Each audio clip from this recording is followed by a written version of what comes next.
저는 투자에 성공하기 위한 가장 첫 번째 조건은 해당 자산의 속성을 이해하는 것이라고 생각합니다. 주식 투자에 성공하기 위해서는 주식의 속성을 알아야 하고, 금 투자에 성공하기 위해서는 금의 속성을 알아야 하고, 채권 투자에 성공하기 위해서는 채권의 속성을 알아야 합니다. 그리고 이렇게 자산의 속성을 이해하기 가장 좋은 방법은 독서라고 생각합니다. 최근에 재미있게 읽은 책 중에 부를 부르는 50억 독서법이라는 책이 있습니다. 마침 제가 드리는 말씀과 일맥상통하는 부분이 있어서 오늘은 이 책을 소개해드리고자 합니다. 이 책의 저자는 서울대 국제경제학과를 졸업하고 동양미래대학교에서 교수로 재직하시다가 성공적인 투자를 통해 50억을 번 후 파이어를 하신 분입니다. 이분은 자기가 50억을 벌 수 있었던 가장 큰 이유가 독서를 많이 했던 것이라고 그렇게 말씀을 하고 계십니다. 즉 독서를 많이 하자는 것이 이 책의 주제입니다. 참고로 저자가 얼마나 그 독서를 좋아했냐면 이분이 그 행정고시 2차 시험을 보는 중에도 시험 공부를 안 하고 책을 읽었다고 합니다. 즉 행정고시 2차 시험은 5일에 걸쳐 7과목을 시험을 봅니다. 그러면 하루 시험이 끝나면 그 다음 날 볼 과목을 정리하는 게 통상적으로 수험생이 하는 일인데, 이분은 시험이 끝나고 오면 자기가 읽고 싶은 책을 먼저 읽은 후에 그 다음에 그 다음날 시험 볼 과목을 정리를 했다고 합니다. 이 책에서 저자는 그 자기계발서를 읽고 벤츠를 샀고, 비트코인 책을 읽고 비트코인에 투자해서 대박을 냈고, 주식 투자 관련 책을 수백 권을 읽고 미국 주식에 투자해서 돈을 많이 벌었다고 쓰고 있습니다. 그렇다고 돈을 벌기 위해서 독서를 한 건 아니고, 독서를 읽다 보니까 자연히 돈을 벌게 되었다는 것입니다. 즉 돈을 벌게 된 것은 책을 읽음으로 인해서 얻게 되는 부수적인 효과이고, 여러 가지 효과 중에 하나일 뿐이라고 이 저자는 말씀을 하고 계십니다. 이에 대해서 좀 더 자세하게 제가 말씀을 드리겠습니다. 사람들은 그 정보를 습득하기 위해서 책을 읽는다고 착각을 합니다. 그런데 모든 정보는 다 인터넷에 있는데 굳이 책을 읽을 필요가 없다고 생각하는 사람들이 많습니다. 하지만 책은 정보를 얻기 위해서가 아니라 자기의 사고방식에 영향을 끼치고 행동을 발전된 방향으로 변화시키기 위한 매체라는 것입니다. 예를 들면 그 로마 시대의 그 카이사르에 대해서 알고 싶으면 인터넷을 찾아보면 다 나와 있습니다.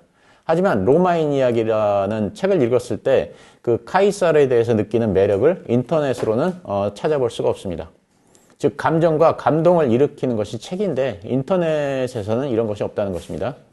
그리고 이런 감정과 감동이 모이고 축적되면 그 자신의 사고방식에 영향을 미친다는 것입니다. 인터넷에서는 또는 유튜브에서는 데이터나 정보를 얻을 수는 있지만 지혜를 얻을 수는 없다는 것입니다. 하지만 실제 삶을 변화시키는 것은 데이터나 정보가 아니라 지혜이기 때문에 책을 읽으면 자신의 삶을 변화시킬 수 있다고 저자는 쓰고 있습니다. 저자는 자신이 어떻게 그 벤츠를 사게 되었는지에 대해서 이 책에서 자세하게 밝히고 있습니다. 그는 교수를 하면서 받은 월급으로는 생활을 하는 데는 문제가 없었지만 그 1억 가까이 하는 벤츠 자동차를 사기에는 무리였습니다.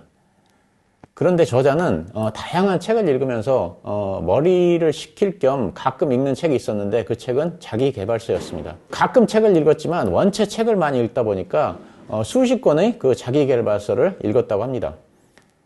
그 논문이나 학술서 그리고 두껍고 어려운 책을 읽다가 머리가 아플 때면 항상 읽는 것이 가볍고 쉬운 자기계발서였습니다. 근데 자기계발서에서 한결같이 주장하는 것이 자신의 목표를 가장 잘 보이는 곳에 써 붙여놓고 그 목표를 의식하고 상기하라는 것이었습니다. 그래서 어느 날 나도 한번 해볼까 하는 생각에 벤츠를 타자라는 목표를 세웠습니다. 그리고 그 당시 자기가 신임 교수였기 때문에 저자의 월급으로는 벤츠를 사는 것이 무리였습니다. 그래서 목표를 종이에 쓰고 벤츠 사진을 구해서 매일 볼 수 있는 곳에 붙였습니다. 평소에는 그냥 무심코 지나쳤지만 매일 종이에 쓴 목표와 그 벤츠 사진을 반복해서 들여다보다 보니까 어느 순간 생각이 좀 바뀌었습니다. 그래서 이제는 어떻게 하면 벤츠를 살 수 있을까 이렇게 궁리를 하게 되었습니다.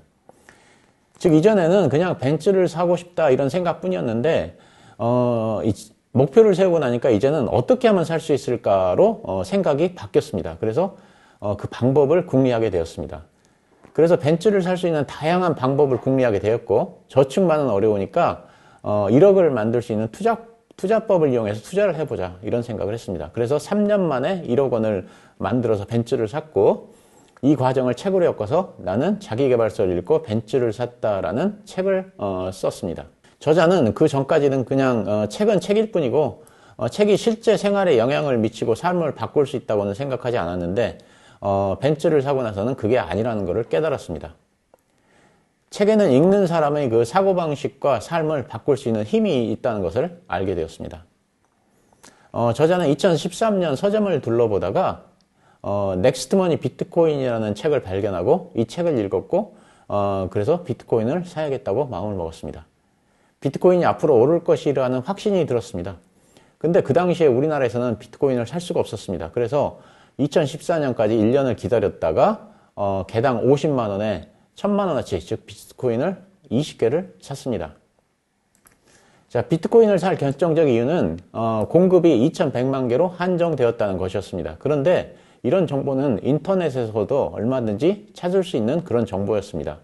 하지만 이런 정보를 인터넷에서 얻었다고 하면 저자는 아마도 비트코인을 사지 않았을 것이라고 말을 합니다. 단순히 이런 정보만으로 큰 돈을 투자하기에는 무리가 있기 때문입니다. 하지만 책에서는 이 내용을 훨씬 심도 있게 다룹니다. 왜 공급이 한정되어 있는지, 공급량을 왜 늘릴 수 없는지, 언제 어떻게 공급이 되는지 등입니다.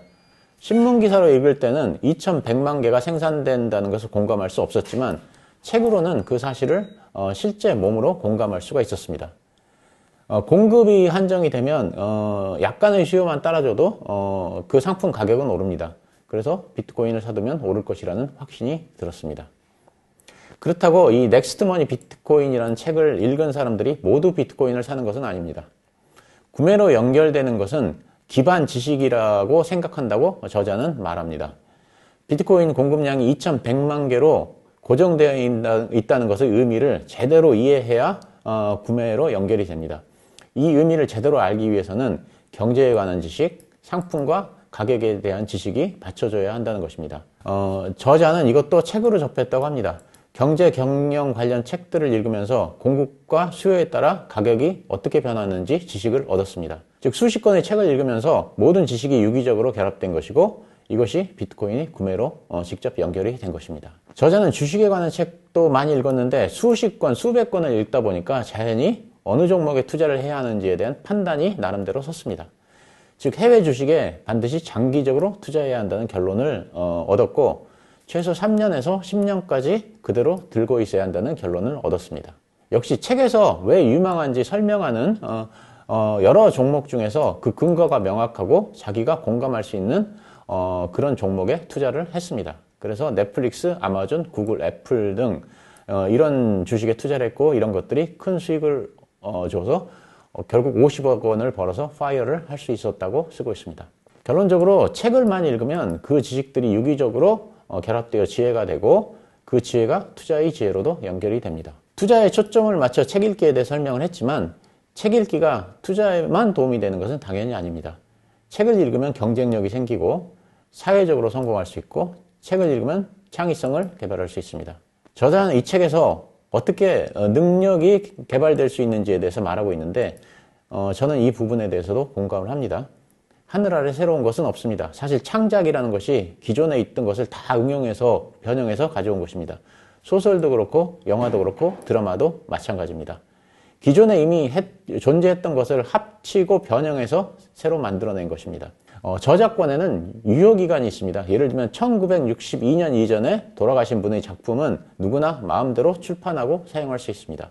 저작권이 영구적이지 않고 유효기간이 있는 이유는 그건 역시 다른 작품의 영향을 받은 작품이기 때문에 그렇습니다. 즉 순수하게 100% 창작된 작품은 없습니다. 완전한 창작물이 아닌데 영구적인 권리를 주는 것은 모순이기 때문에 저작권에도 유효기간이 있습니다.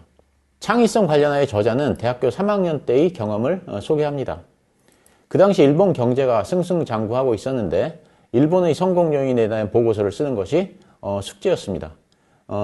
교수님이 숙제를 내주면서 여러분이 새로운 내용을 쓸 수 없는 것은 알고 있고 리포트를 쓸 때 무엇을 참고했는지 참고 문헌은 제대로 적어달라. 어떤 책에서 그런 내용이 나와 있는지 알 수 있도록 해달라. 이렇게 요구를 했습니다.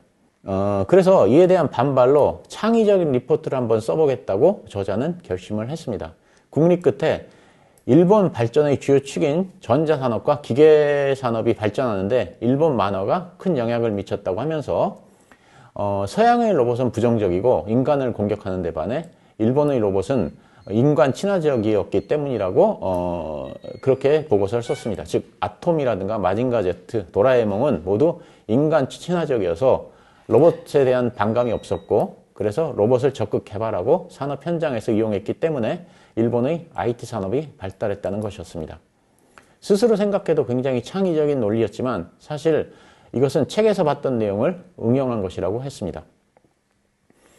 그리고 책을 읽다 보면 이해력이 증진되고 속도도 붙는다고 말을 하고 있습니다. 그러면서 예를 든 것이 톨스토이의 부활입니다.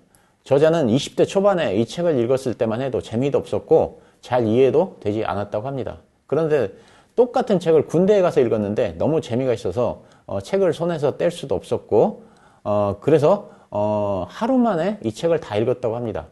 즉 똑같은 책을 읽은 것인데 20대 초반에 비해서 20대 후반에는 굉장히 다른 느낌을 받은 것입니다. 그리고 20대 초반에는 1시간에 10페이지 정도를 읽을 수 있었는데 20대 후반인 군대 시절에는 1시간에 60페이지를 읽을 수 있었다고 합니다. 즉 10년 사이에 속도가 6배가 붙었고 이해력도 증진된 것입니다. 그래서 그는 600페이지짜리 부활을 하루 만에 다 읽었다고 합니다. 그 전까지는 쉬운 내용의 300쪽 분량의 자기계발서 정도를 하루에 읽을 수 있었는데 600쪽짜리 책을 하루 만에 읽은 것은 이때가 처음이었다고 합니다. 이날이 저자에게 독서의 이정표가 세워진 날이기도 합니다. 책을 읽다 보면 그 이해력이나 속도가 점진적으로 증가하는 것이 아니라 어느 날 갑자기 증대가 된다고 합니다. 저자는 이를 퀀텀 점프, 즉 양자 도약이라는 표현을 썼는데 자, 원자핵을 도는 전자는 자기 자신에게 적합한 에너지 레벨에서 회전을 합니다. 즉 에너지가 1인 전자는 에너지가 1.2, 1.4, 1.6으로 늘어도 계속 1인 레벨을 돌다가 2.0이 되는 순간에 갑자기 2.0으로 점프를 합니다. 이것을 양자 도약이라고 하는데 독서에서도 마찬가지라는 겁니다. 이해력이나 속도가 점진적으로 증가하는 것이 아니라 어느 날 갑자기 증가한다는 것입니다. 저자는 20대 초반에는 일주일에 한 권을 읽기도 벅찼는데 10년 후에는 일주일에 3, 4권을 읽게 되었다고 합니다. 그리고 이 정도면 이것이 책을 읽는데 한계라고 생각했는데 실상은 또 그렇지도 않았다고 합니다. 20년 후에는 7권, 30년 후에는 일주일에 10권을 읽게 되었다고 합니다. 그래서 지금은 1년에 약 500권의 책을 읽는다고 합니다. 자, 책이라는 것이 참 묘한 것 같습니다. 어떤 사람은 책을 읽지 말라고 코치하기도 합니다.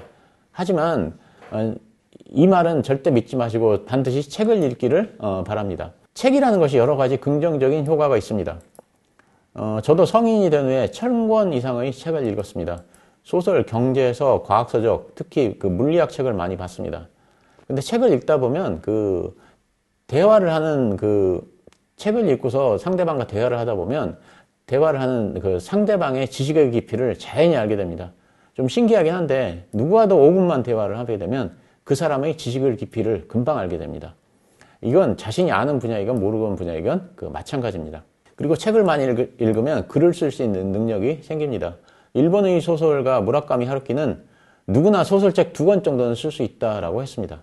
자기 지위의 소재나 또는 자기 직업과 관련된 책은 누구나 소설로 2권 정도는 쓸 수 있다는 것입니다. 예를 들면 선생님은 학교에서 일어나는 일을 소재로 소설을 1-2권 정도는 쓸 수 있고 의사는 병원을 소재로 소설을 1-2권 정도는 쓸 수 있고 만약 대가족이 함께 사는 환경이라면 그런 환경을 소재로 소설을 누구나 1-2권 정도는 쓸 수 있다는 것입니다. 그래서 3권 이상의 소설을 썼을 때야 비로소 진정한 소설가가 될 수 있다고 했습니다. 그런데 이렇게 3권 이상의 소설을 쓸 수 있게 해준 힘이 바로 독서입니다. 제가 요즘 여러 가지 글쓰기에 도전을 하면서 많이 느끼는 바입니다. 또 어린 자녀들에게 가장 많이 시켜야 하는 것이 독서입니다. 어려서부터 독서를 하게 되면 우선 읽는 속도가 달라집니다. 그러면 남들이 2시간에 읽어야 할 것을 본인은 1시간 만에 읽고 나머지 1시간은 놀아도 됩니다. 그리고 이해력이 많이 증진이 되는데 그래서 남들은 8살에 읽을 책을 독서를 많이 하는 사람은 6살에 읽게 되고 이 격차는 점점 더 벌어져서 나중엔 도저히 쫓아올 수 없을 정도로 격차가 벌어지게 됩니다. 요즘 노후 준비 얘기를 많이 합니다. 근데 저는 노후 준비의 제1법칙은 자녀에게 책을 많이 읽도록 하는 것이라고 생각합니다. 자녀가 어려서부터 책을 많이 읽으면 이해력이 증진되고 학교 성적도 올라가고 그래서 나중에 학원비도 굉장히 많이 절감이 됩니다.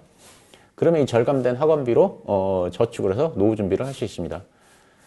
또 그 책을 많이 읽게 되면 자녀가 책을 많이 읽게 되면 좋은 학교에 가서 돈도 충분히 벌어서 안정적인 생활을 할 가능성도 크게 되므로 후에 자녀에게 들어가는 돈도 줄일 수가 있습니다.